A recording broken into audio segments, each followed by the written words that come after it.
welcome along to my monthly haul for the month of April. Now in April we were in total lockdown. Lockdown was enforced through the whole month, and I often found that obviously you would have to go and buy everything from online for every pre-order that was honoured, and all the stuff that got delivered all over the country. I'd like to extend my thanks to the post office and also every delivery driver who has endeavoured to get this stuff, which, you know, in the scheme of things isn't the greatest priority, but they've still done their job and they've kept things going for people who have had to buy certain things in certain ways, especially online. So thanks to them. So for the month of April, I started off getting a film that I've been wanting to get for quite a while, and I didn't know, I was waiting for a UK release to come out. It's never appeared yet, so I had to go for this Italian version. Now obviously it's in English, and there is no, apart from the back, there is no real obvious Italian part of this. There's no special features on, and it's, you could say it's an ultra bog standard release. I only paid £5 for it, but I've got to admit that this film is stunning. I don't know why I put it off so long, because obviously Kubrick is I consider to be the greatest director of all time, even though he's only made about 18 films. This film here, I don't know why I didn't really put it highly on my to watch list, but I wanted to see it and I got it, and I was really amazed by how good this film was. It was much better than what I don't know what I expected of it, but it's very, very watchable. James Mason, as every character in this, he's amazing. The whole story is amazing. Obviously it deals with a quite controversial subject. It was a bit of a problem back in the day. I think it was in '64 when it got released. But as a movie, especially a movie in black and white, it's crisp and it is well worth a watch, and it's highly recommended for fans of Kubrick who maybe having not issues but having mixed feelings about this movie. It's very, very watchable, and I can't wait to watch it again actually. Now here's a 4K that I had on pre-order, and it came on day of release, and it is the 4K version of The Elephant Man. Now I've talked about this a few times in various videos that I've got, but I want to do a dedicated video to The Elephant Man and my sort of journey with this film from when I saw the pictures till now, and I'm looking forward to doing a video on that. Keep an eye out for that one. It's coming up. Well, I haven't done it yet, but it will get done. I'm currently working out on ways what to put in it. But this is the 4K version. I've watched it twice now. I'm going to watch it again. It's a special edition. It's a lovely special edition, and also it's the best quality you'll ever see The Elephant Man in. And I've been a big fan of this movie since I first saw it in 1980, and I couldn't recommend this more. The Blu-ray in here has been remastered as well, so it is just in a great package all round, and highly recommended. And if anybody hasn't seen it, they must see this film, but beware, it is very, very heartbreaking at times. There's certain scenes in it that's really hard to get through, but never mind, you'll enjoy it. The spectacle of watching a film like this, a film like you'll never see again. And the black and white is, so that's two films in black and white there. The next one is just a cheap buy from eBay, and it was £5. We have watched the original Mechanic and enjoyed it, so we got the Mechanic Resurrection. I don't know if the first one's on 4K, I doubt it. Has a little mark on the cover, it doesn't matter, you'll never see it on the shelf. It's a good film. I do like Jason Statham, and I do know what I'm getting into with his films. They're all in the same vein, but I find them very watchable, and I really enjoyed this, and the 4K on it looks really good as well. This is a TV series that me and my wife used to watch way back in the day, and then it kind of vanished off the screens. You never saw it again, and I don't know if we ever saw season 3 or series 3.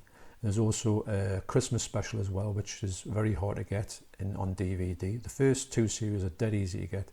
Series 3 and the Christmas special are very hard to get. I picked up series 3 from eBay. It was about £14, but well worth it. I haven't seen it yet, but the other two are amazing series. Very good, very dark, very sort of, I find it hard to describe what series it's like, but anybody who likes, you know, series of misadventures and sort of sticky situations will enjoy this, and I can't wait to try and track down the Christmas special, and I've got the whole lot. You can buy a box set of it all, and I think the box set will set you back about £30. So I think I'm not far into it. I don't really want to buy the box set and then have two of everything. The next one was a Criterion, which was only for £9, brand new and shrink wrapped from eBay. That's the Buster Keaton. It's the Harold Lloyd 1928, I think it's his last ever silent film, Speedy. And Speedy is the name given to the character, and also it was his nickname that he got from his family. So I can't wait to watch that. I've checked it out a little bit and it looks really crisp and stunning. It's obviously a new 4K digital restoration, so it's going to look absolutely amazing. If Criterion ever went into 4K, they might have, if they can do it, they've got access to a lot of 4K prints that could maybe branch out really well in the 4K realm. This next one was just 99p off eBay, and it is a superhero movie. In the last month I had, I think is it disaster movie? Because there's a lot of these movie things, you know, so I find them quite interesting, quite funny. This one is probably the best one out of the lot. You can't get it in Blu-ray in the UK, it's got to be coming from Germany. I don't really want to pay a large amount for it, so I'll wait till it ever comes out on Blu-ray, but the picture quality is great on this, and this is just really a Mickey take of Spider-Man and that type of film, superhero movies. This next one is from 88 Films, and it's spine number 57 from 1978, and it is Brothers Till We Die. I got it, obviously I'm into getting the slipcases of them now, and the latter numbers of this collection. It's a good film that I wasn't expecting it to be so good. It's an Umberto Lenzi film.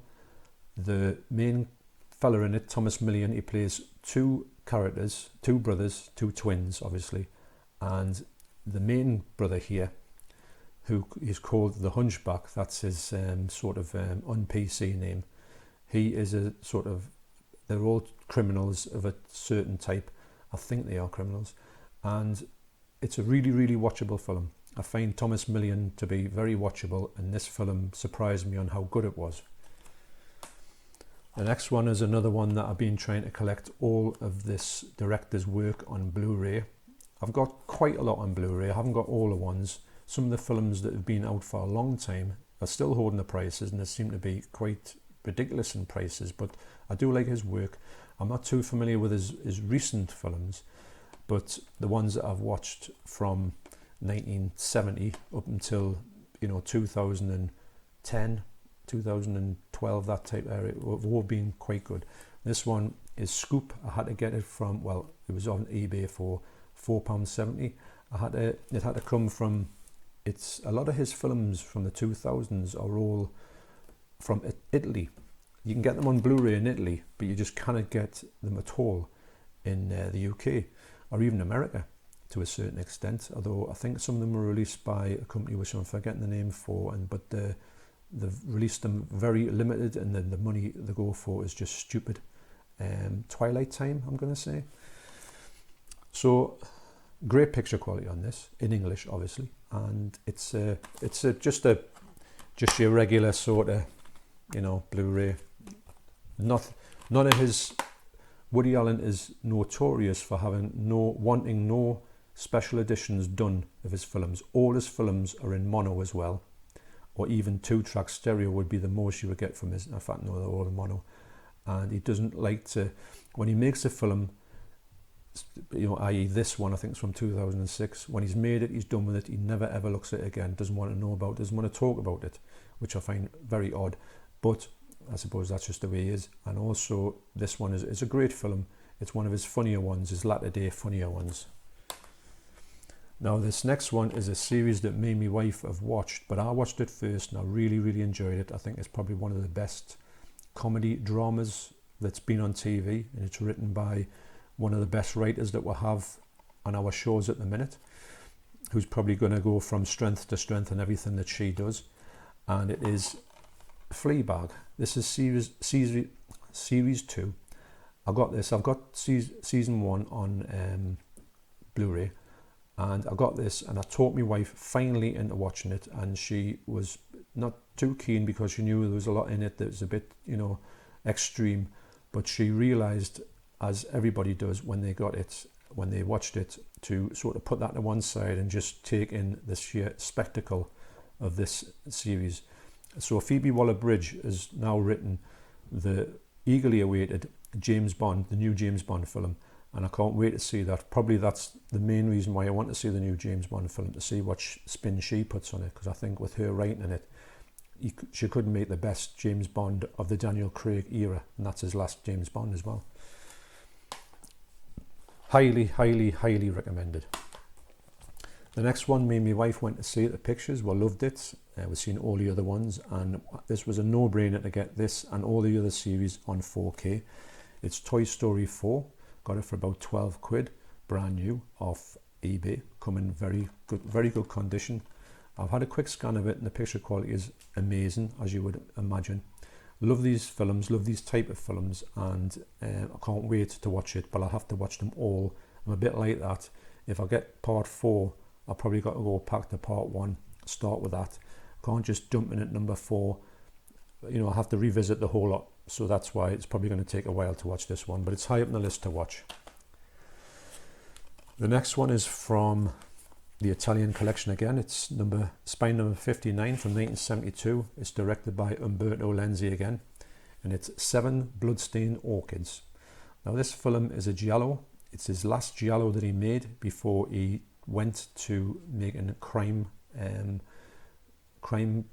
series, crime movies, which were probably influenced a little bit like by the Sweeney movie and that type of ilk in the early 70s, which was a big hit in the UK.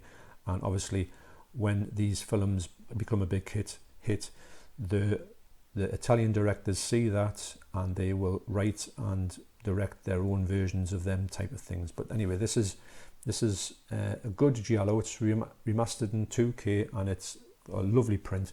And also, I think I was talking in another video about the fact it's got that soft touch, and that's exactly what it's called, a soft touch O card. And then they say a slipcase is an O card, which, to be honest, I never knew until I got this release that what that was.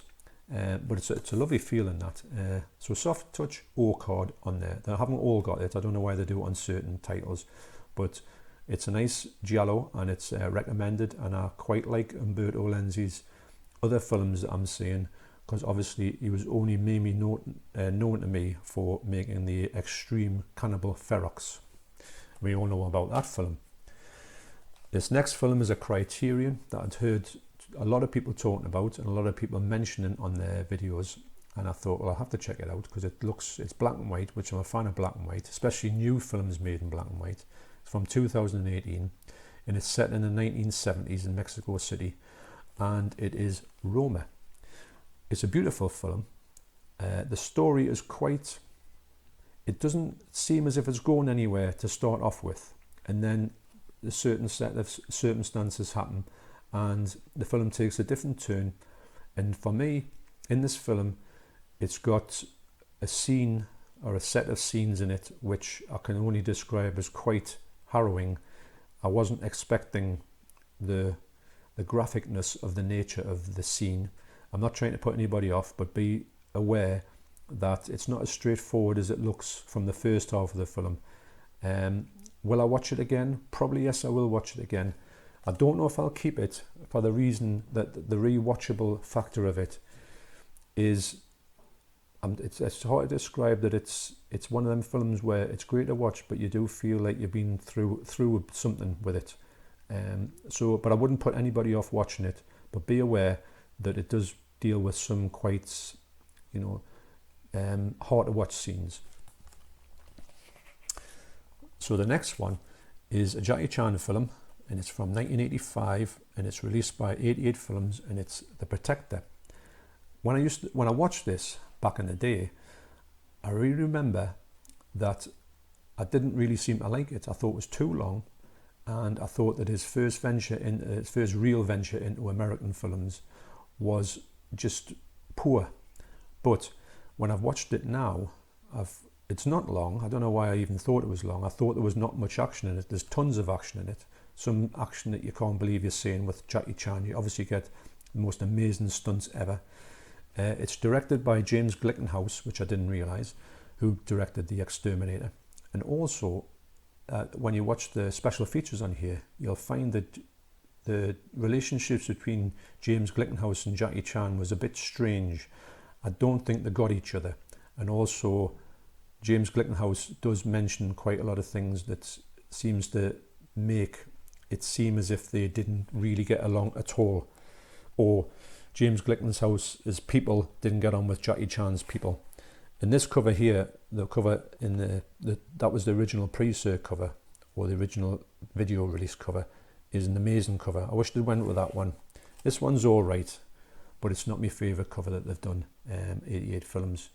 But it's a great film. I highly recommend it. You do get 2 cuts of the film on here as well. And this last one is my favourite TV series, drama series of all time, and it is This Is England. Now this is the last part of the puzzle for me, because I've got all the other ones, and this one was the one that seemed to be just really stupidly priced, you know, £20-25, but I managed to get this on eBay for new for £8, which I think is round about the price I would pay, about £8-10. I've got them all, and for me this is the best series. It deals with a group of skinheads growing up from 83 to 1990. It could continue longer. I don't know if it ever will. I think they're going to end it on this year, but it could progress. No, you can't end something that's, you know, from a while ago. It's still got legs for me, although this seemed like the end of it.